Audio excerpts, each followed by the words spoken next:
Hello friends, I am Mr. Ravindra Bhalerao and I welcome you to my channel that is Learn English with Bhalerao sir. Dear students, have you ever heard or seen a man writes a letter to the God and surprisingly God also replies him? कभी हमने सोचा है कि कोई व्यक्ति परेशानी में है और उस परेशानी से छुटकारा पाने के लिए वो गॉड को लेटर लिखता है और आश्चर्य की बात है कि God also replies him. Is it possible? Yes, यही हम देखेंगे. Today we are going to discuss one of the interesting story and the name of the story is A Letter to God. Actually this story is taken from CBSE Board 10th Standards English textbook and the name of that textbook is His First Flight. Dear students, in this story there is a farmer and his name is Lencho. He is in a difficult situation. What type of difficulties he had and why he has written a letter to the God? And how did the God fulfill his wish? So all these things we shall discuss in this video. But before that, don't forget to subscribe our channel. Let's go. चलिए तो हम video को शुरुआत करते हैं. Alright, let's begin the story. The name of the story is A Letter to God. I will give you a detailed explanation, a line-wise explanation. The house, the only one in the entire valley. There is a valley, वहाँ पर एक घाटी है and there is only one house in this entire valley. Entire यानी पूरी valley में एक ही घर है. Sat on the crest of a low hill. और वह house कहाँ पर है? That house is existed. Sat means existed on the crest of low hill. Hill यानी पहाड़ी पर, पहाड़ी के टॉप पर. इस low hill पर, low यानी छोटी सी पहाड़ी के crest पर, crest यानी टॉप पर वह घर existed है. Right? From this height one could see. इस ऊंचाई से one could easily see. वहां से कोई व्यक्ति आसानी से देख सकता था. क्या? The river and the field of ripe corn. वहां से flowing river देख सकता था and the corn field और the ripe corn field ये अनाज की खेती है वहां से आसानी से कोई देख सकता. So that much height of that house had. Okay, dotted with the flowers that always promise a good harvest. वही जो खेती थी अनाज की खेती, कॉर्न की खेती. It was looking like a dotted. The flowers were looking at dotted. जैसे spot है इस तरह से वो flowers दूर से दिखाई देते थे. And it is promised a good harvest. इसका मतलब उस लेंचो को, उस फार्मर को लग रहा था कि इस साल उसकी फसल बहुत अच्छी तरह से होने वाली है, उसे बहुत उससे बेनिफिट होने वाला है. Next line. The only thing the earth needed was a downpour or at least a shower. Throughout the morning, Lencho, who knew his field intimately, सुबह से ही लेंचो सोच रहा था कि उसे पता था कि मेरी फील्ड को, मेरी फसल को किस चीज़ की ज़रूरत है और वो क्या थी? बादल या बारिश की. Had done nothing else but see the sky toward the northeast. और अच्छी बारिश होने की होप से वो नॉर्थ ईस्ट की तरफ यानी नॉर्थ दिशा की तरफ वो देख रहा था कि कहीं से बारिश के बादल आ जाए और एक अच्छी बारिश हो जाए जिससे मुझे ये फसल मिल सके. Now we are really going to get some water woman. Lencho वो फार्मर अपने पत्नी से कहता है कि मुझे लगता है कि आज बहुत अच्छी बारिश हो सकती है. The woman who was preparing a supper replied. That time his wife was preparing supper. Supper means dinner. रात का खाने की तैयारी कर रही थी और वो रिप्लाई देती है. क्या बोलती है? Yes, god willing. अगर भगवान की और ईश्वर की इच्छा हो तो definitely there will be rain. Okay. The older boys were working in the field. Lencho की जो बड़े बच्चे थे फील्ड में, खेती में काम कर रहे थे. That time while the smaller ones were playing near the house. और छोटे छोटे बच्चे थे, उसके छोटे बच्चे, they were playing near by the house, घर के आसपास खेल रहे थे. Until the woman called to them all, come for dinner. As you know that older boys were working in the field and smaller ones were playing nearby the house. तब तक वो सब बच्चे काम कर रहे थे, खेल रहे थे जब तक उनकी माँ उन्हें डिनर के लिए नहीं बुलाती है. तो डिनर का टाइम हो गया, सब बच्चे डिनर के लिए आ जाते हैं और डिनर के time what they were discussing. It was during the meal that just as Lencho had predicted. During the meal, खाना खाते समय, डिनर करते समय, what happened?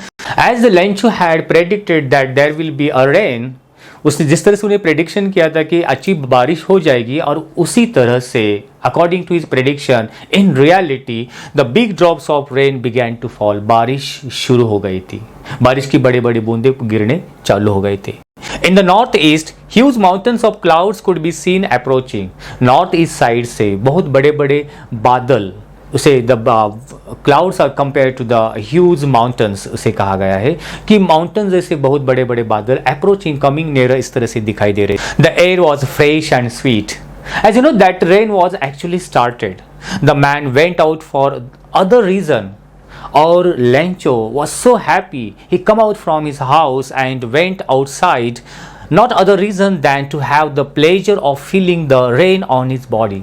Why he come out from that house? वो घर से बाहर आ जाता है क्योंकि बारिश की बूंदें पड़नी शुरू हो गई थी. He want to experience the pleasure of feeling the rain on his body. And when he return the exclaim, और वह एक्सपीरियंस करने के बाद जब वो बाहर से फिर से अंदर घर में आ जाता है, that time he exclaimed, he told, surprisingly he told his family members, these aren't rain drops falling from the sky, they are new coins. Lencho said, ये जो बारिश हो रही है वो सिर्फ बारिश नहीं है, वो मानो कि वो बारिश is as similar as coins, जैसे हमारे लोग पैसों की बरसात हो रही है. The big drops are 10 cent pieces and the little ones are 5.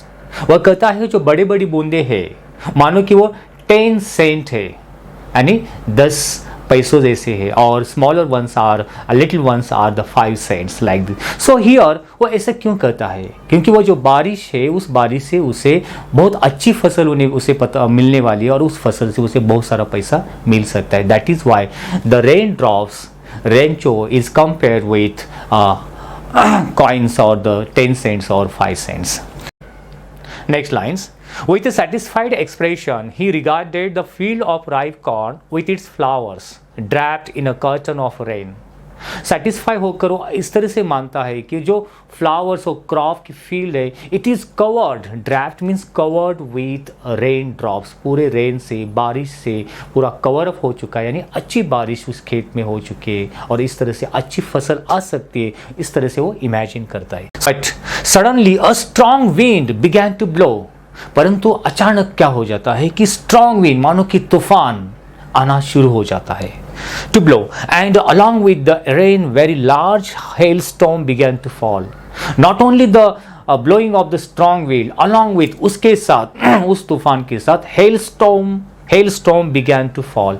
These truly did resemble new silver coins. अब ऐसा लग रहा था जो hailstorm हो रहा था, बर्फीली बारिश हो रही थी, कि मानो कि वो जो सही में कॉइन्स, जो बर्फ यानी आइस, ओले गिर रहे थे, आइस, फ्रोजन आइस गिर रहा था, बर्फीली बारिश हो रही थी, वो मानो कि वो सिल्वर कॉइन्स थे, ट्रूली सिल्वर कॉइन्स जैसे बड़े बड़े ओले गिर रहे थे, silver. The boys exposing themselves to the rain ran out to collect the frozen pearls when there was a hailstorm. और जब वहाँ ओले गिर रहे थे, बर्फीली बारिश हो रही थी, इस वजह से रेंचो के बच्चे, smaller kids, they become so happy, वो बहुत खुश हो जाते और खुशी के मारे they come out of the house, घर से बाहर आ जाते और एक्सपोजिंग यानी सब कपड़े उतार कर वो क्या करने लगते, themselves to the rain ran out to collect the frozen pearls. यानी जो मानो कि जो बर्फीली बारिश हो रही थी, जो ओले गिर रहे थे, ओले कलेक्ट करने के लिए, जमा करने के लिए फ्रोजन पर्ल्स यानी मानो कि वो पर्ल्स जैसे दिखाई दे रहे थे, वो कलेक्ट करने के लिए दौड़ पड़े.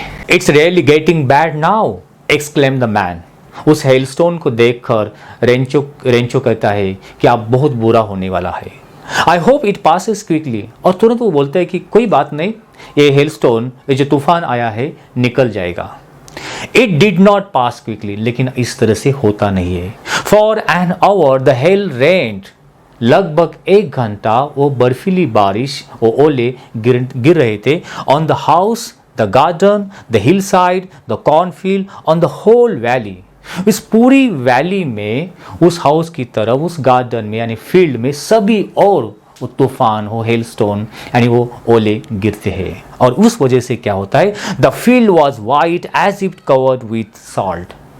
हेलस्टोन गिरने से, वो ओले गिरने से पूरा फील्ड, पूरी खेती, पूरी फसल वाइट हो जाती है. यानी उस बर्फ की वजह से, फ्रोजन आइस की वजह से पूरे वाइटनेस वहां पर दिखाई देता है. It means the corn was totally destroyed. Next. Not a leaf remained on the trees. इतनी जोर से तूफान आ गया था, या वो हेलस्टोन हो रहे थे, कि किसी पेड़ का एक पत्ता भी वहां नहीं बचा था. Not a single leaf was remained. The corn was totally destroyed, वो कॉर्न की फसल पूरी तरह से डिस्ट्रॉय हो चुकी थी. The flowers were gone from the plants, छोटे छोटे प्लांट से फ्लावर्स गायब हो चुके थे. Lencho's soul was filled with sadness, Lencho का मन बहुत दुखी हो जाता है. It means Lencho become so nervous, sad. When the storm had passed he stood in the middle of the field and said to his sons.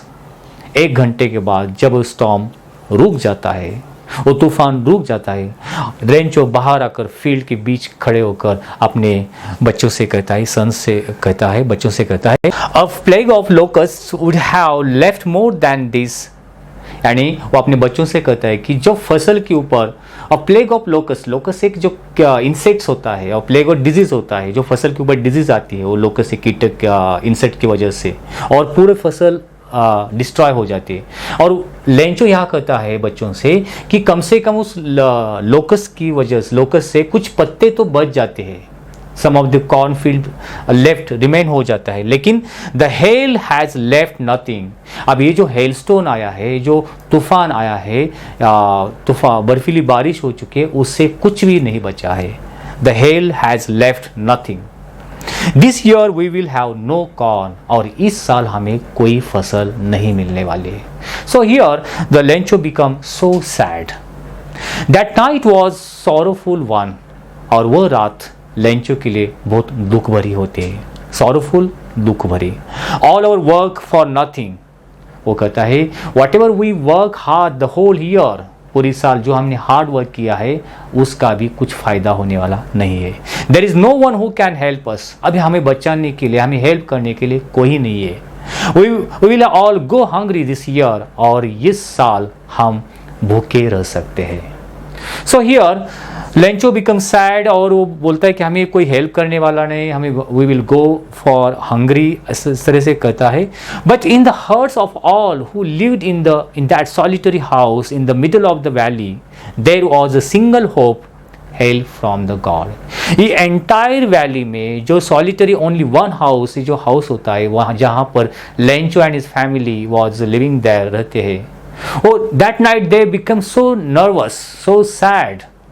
लेकिन उनके मन में, सभी के मन में एक कहीं तो रेज ऑफ होप हम कह सकते हैं कि आशा की किरण होती है. और वो क्या होती है कि nobody will help but there is one thing who can help, that is help from God. हमें एक ही हमें बचा सकता है, कोई हेल्प कर सकता है, वो हमें गॉड से हेल्प मिल सकती है. इस तरह से उनके मन में उस बिलीफ, उनके मन में, हर एक के मन में है. क्या होता है देखेंगे हम. Don't be so upset even tough, this seems like a total loss. वो कहते हैं एक दूसरे से ज़्यादा नर्वस मत हो जाइए, अभी हमारे लिए टफ टाइम है, तो भी don't be nervous. Remember no one dies of hunger, they are supporting each other. वो बोलते इस कोई भी हंगर से, भूखा से नहीं मरेगा. That's what they say, no one dies of hunger. All through the night Lencho thought only of this one hope. वो इतने कॉन्फिडेंटली बोलता है कि बोलता है no one will die due to the hunger, hunger से, भूख से कोई नहीं मरेगा. क्यों? आई हैव स्ट्रॉन्ग बिलीफ, मेरा स्ट्रॉन्ग बिलीफ है किसके? गॉड के ऊपर, that God will help us, God हमें मदद करेगा. God whose eyes as he had been instructed see everything even what is deep in one's conscious. उसका मानना है कि गॉड है जो हमें मदद करेगा. God can see everything, God सब कुछ देख सकता है. He can see one's conscious, conscious यानी मन की बात, हर एक के हृदय में मन की बात क्या सोचते हैं, मन को भी वो सोच देख सकता है. So God can see, God know everything, God को सब पता है. That is why the God will definitely help us, God हमें मदद करेगा. इस तरह से लेंचो सोचता है. Lencho was an ox of a man. Ox of a man at mean Lencho was a strong man, powerful man. Ox यानी bullock होता है, बुलक जैसा वो स्ट्रॉन्ग हो है. Working like a animal in the field, अपने खेती में जैसे ऑक्स यानी पावरफुली, स्ट्रांगली वो काम करता है. But still he knew how to write. यहाँ पर writer wanted to say that though Lencho was a farmer, he was working as a ox, but he know how to write, लिखते यानी he was little bit literate, थोड़ा सा literate भी है, educated है, वो लिख सकता है, ठीक है. The following Sunday at the day break he began to write a letter which he himself would carry to town and place in the mail. Next Sunday what happened? Daybreak, following Sunday, आने वाले Sunday को day break यानी morning में वो wake of हो जाता है, उठता है. ही बिगैन टू राइट, लिखना शुरू करता है. A letter to God, God को एक लेटर लिखता है, और वो लेटर लिखकर ही himself would carry to town, छोटे से शहर में वो लेटर मेल बॉक्स में डालने के लिए, पोस्ट ऑफिस में डालने के लिखे जाता है. And place in the mail, वो मेल में वहाँ प्लेस करता है. It was nothing less than a letter to God, और वो क्या था, दूसरा कुछ कोई बात नहीं, it was letter to God, God के लिए लिखा हुआ वो पत्र होता है. Next what happen? God, he wrote, if you don't help me my family and I will go hungry this year. वो लेटर में क्या लिखते हैं कि गॉड, अगर आपने हमें हेल्प नहीं किया तो इस साल मैं और मेरी फैमिली हंगर से, भूख से मर सकते हैं. We will die, right?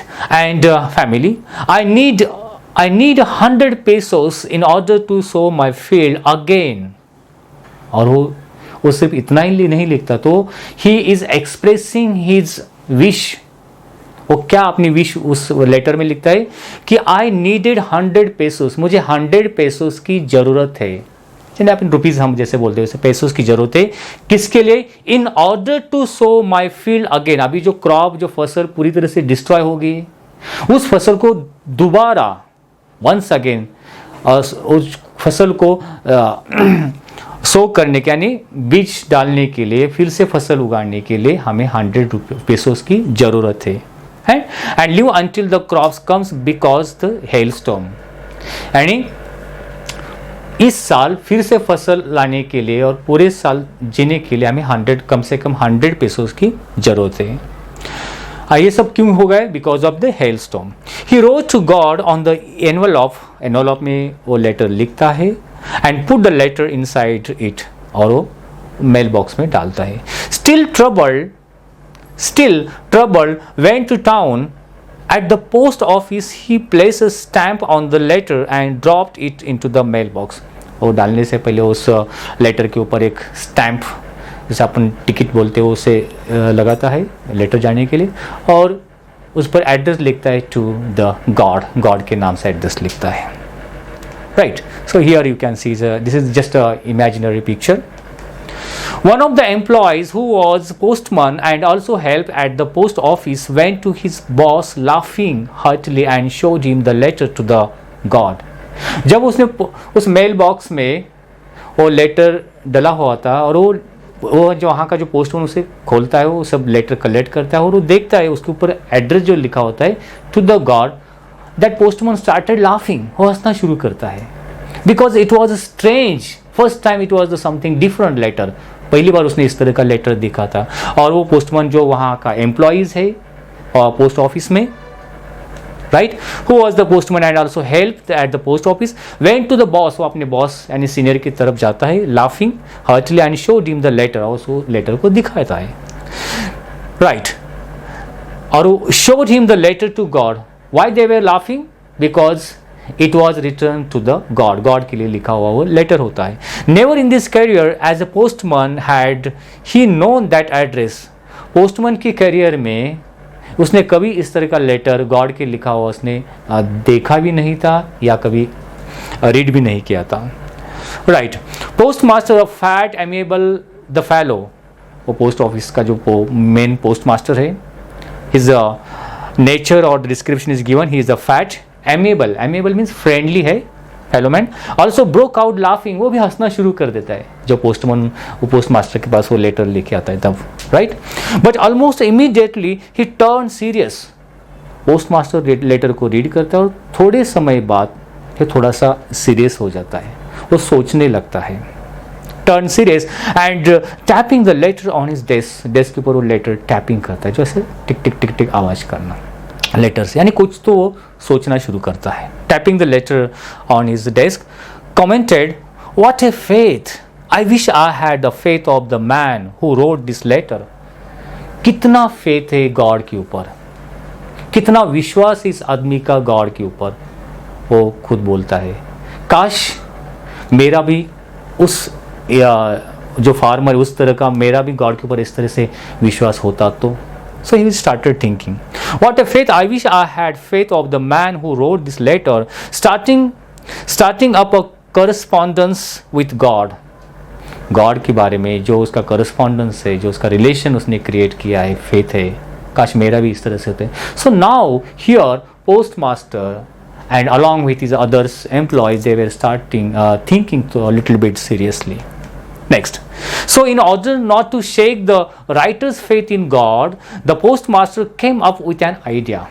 postmaster थोड़ा सा सोचता है, वो सोचता है कि किस तरह से उस फार्मर का गॉड के ऊपर फेथ है, विश्वास है, वो फेथ को ब्रोकअप न हो जाए, टूट न जाए उसका फेथ. इसलिए वो कुछ उसके मन में एक आइडिया आ जाती है.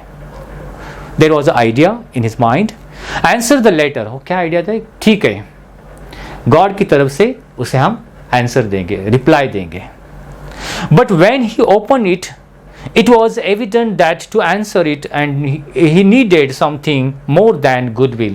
जब वो लेटर खोल कर पढ़ने लगते कि लेकिन उसने क्या लिखा है उसमें, उसको सिर्फ विश चाहिए, ब्लेसिंग चाहिए. But after reading the letter they realise, उनको ये पता चलता है कि उस लेटर में गुडविल के अलावा, ब्लेसिंग के अलावा, गॉड की ब्लेसिंग के अलावा उनको कुछ और चाहिए उस आदमी को. And that was ink and paper. But and हमें पता वो क्या चाहिए था. He wanted 100 pieces. उसने 100 पीसेस की डिमांड की होती है, right? Ink and paper. But he stuck to his resolution. लेकिन उसने जो डिसाइड किया था, डिसीजन लिया था कि मैं इसे रिप्लाई दे दूंगा, पोस्ट मास्टर उस पर स्टक होता है. नहीं, कुछ भी हो उसका, we will fulfil his wish. उस फार्मर की विश हम कंप्लीट करेंगे.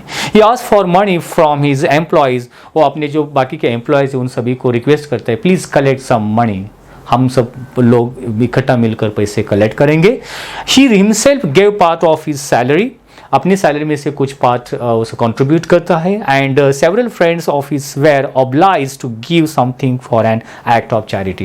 ये एक्ट ऑफ चैरिटी यानी एक चैरिटी ऐसा मानकर सभी फ्रेंड्स उसके ऑब्लाइज मीन बिकेम एग्रीड, वो एग्री हो जाते कंट्रीब्यूट करने के लिए. सो इस तरह से क्यों post master and his friends, other employees, all they collected some money. कुछ पैसे वो सब लोग कलेक्ट करते उस फार्मर को भेजने के लिए. नेक्स्ट क्या होता है देखिए. It was impossible for him to gather together the 100 pieces. लेकिन the farmer has demanded 100 pieces. ने फार्मर की डिमांड क्या थी? 100 पीसेस की. बट इन लोग पोस्ट मास्टर को 100 पीसेस कलेक्ट करना इम्पॉसिबल हो गया. तो कितना कलेक्शन हो चुका था? So he was able to send the farmer only a little more than half. 100 pieces के हाफ क्या होते हैं? 50. मोर देन हाफ मीन्स 50, 60, 70 इतना उसने कलेक्शन किया. He put the money in an envelope and near about 70 pieces. वो envelope में वो डालते हैं क्यों? उन्होंने सोचा था कम से कम ये पैसे देखकर फार्मर बिकम सो हैप्पी हो जाएगा. तो एनवलप में डालते. एड्रेस टू द लेंचो का एड्रेस पर लिखते. And with a letter containing only a single word as a signature God. और कहाँ से लेटर है? गॉड. इतना एक ही वर्ड लिखते. एंड हियर वो देखना चाहते कि क्या रिएक्शन होगी लेंचो की यानी उस फार्मर की जब उसे ये पैसे मिल जाएंगे, उसकी डिमांड कंप्लीट हो जाती है. So they wanted to realise, they wanted to see. Next क्या हो जाते हैं देखेंगे. The following Sunday, next Sunday फिर से लेंचो वो फार्मर उस पोस्ट ऑफिस में आ जाता है. Lencho came a bit earlier than usual to ask if there was a letter for him. तो उसका इतना स्ट्रांग बिलीव होता है गॉड के ऊपर, उसे पता है कि God will definitely will reply me. God जरूर मुझे रिप्लाई देंगे, जरूर मेरी विश जो डिमांड है कम फुलफिल करेंगे. तो इसलिए पहले संडे से कंपेयर में नेक्स्ट संडे वो अर्लियर, थोड़ा जल्दी ही उस पोस्ट ऑफिस में पहुंच जाता है. Okay, it was the postman himself who handed the letter to him while the postmaster experiencing. और पोस्टमास्टर ने खुद उस लेटर को, जो एनवेलप होता जिसमें पैसे 70 पैसे डाल लेते, वो उसके हाथ में देते, 100 ओवर उसके ऊपर उसको दे देते. While the post master experiencing, वो एक्सपीरियंस करना चाहता है, अनुभव करना चाहता है किस बात का? The contentment of a man who has perform a good deed looked on from his office.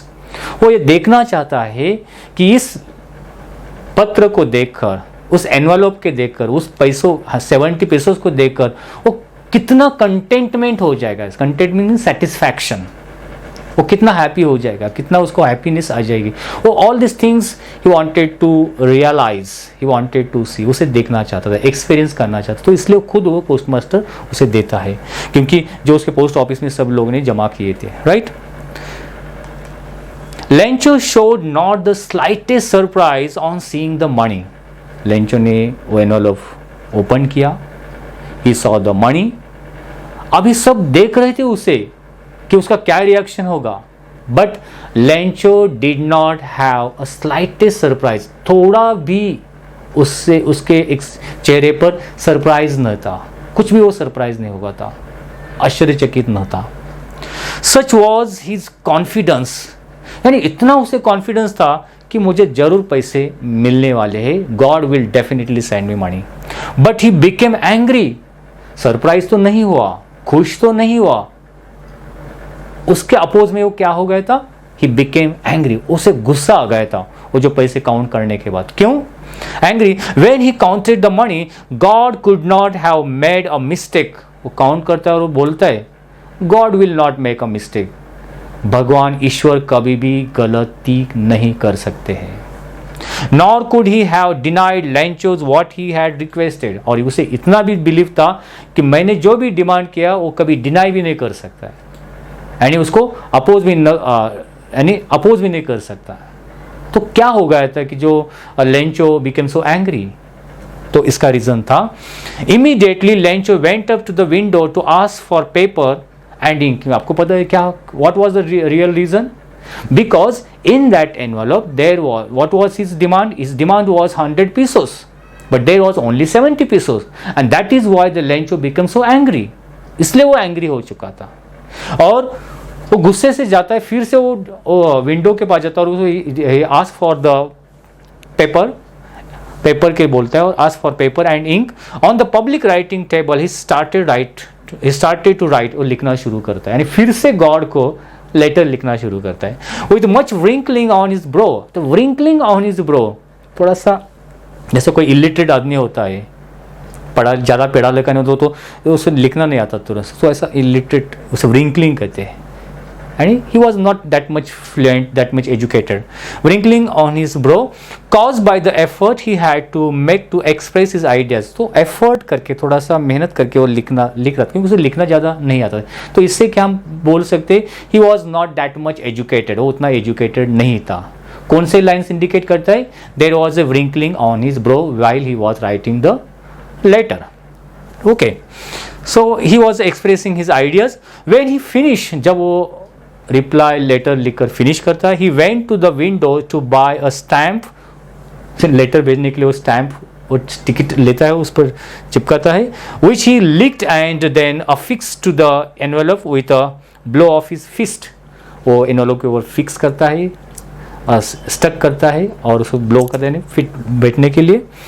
और the moment the letter fell into the mail box, और लेटर मेल बॉक्स और पोस्ट मेल बॉक्स में डाल देते हैं। The post master went to open it, चला जाता है। पोस्ट मास्टर फिर से वहाँ जाता है, वो एनवेलप लेता है, ओपन करता है, देखता है कि उसने क्या रिप्लाई दिया है। वो तो खुश नहीं हो गया था। इट सेड, तो उस लेटर में उसने क्या लिखा था गॉड के लिए? God of the money that I asked for only 70 pesos reached me. मैंने जितने डिमांड की थी 100 pesos की, आई रीच्ड ओनली 70 pesos, उनमें से मुझे सिर्फ 70 pesos ही मिल चुके हैं।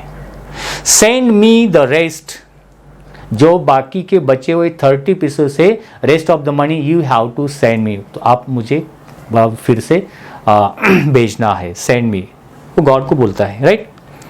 Rest, since I need it very much, क्योंकि मुझे पैसों की बहुत ज़रूरत है, I needed it very much. लेकिन वो आगे क्या लिखता है? But don't send it to me through the mail. वो बोलता है remaining money you have to send me, जो बचे हुए 30 पैसों से आप मुझे भेजना है, लेकिन वो जो बचे हुए पैसे 30 पैसों से you don't send by mail, by post से आप मुझे मत भेजिए, क्योंकि because the post office employees, इस पोस्ट ऑफिस के जो एम्प्लॉयज है, जो यहां पर काम करने वाले एम्प्लॉयज है, are a bunch of crooks, वो सभी लोग क्रूक्स है, डिसऑनेस्ट है, उन्होंने मेरे पैसे उनमें से 30 पीसेस चुराए होंगे, and that is why you have to send me money by different way. Lencho, अब देखिए सरप्राइज करने वाली बात है कि किस तरह से वो बाकी के जो post master and other employees, उनका रिएक्शन क्या होगा, यू मे बी रियलाइज, आप उसकी इमेजिन कर सकते। सो स्टूडेंट्स, आपको किस टॉपिक पर वीडियो चाहिए तो आप कमेंट बॉक्स में लिखकर आप मुझे बता सकते, तो उस टॉपिक पर हम वीडियो बनाएंगे। सो नेक्स्ट वीडियो आपको देखेंगे कि इसी लेसन के क्वेश्चन आंसर के ऊपर नेक्स्ट वीडियो आ जाएगा। Wish you good day, take care, thank you very much.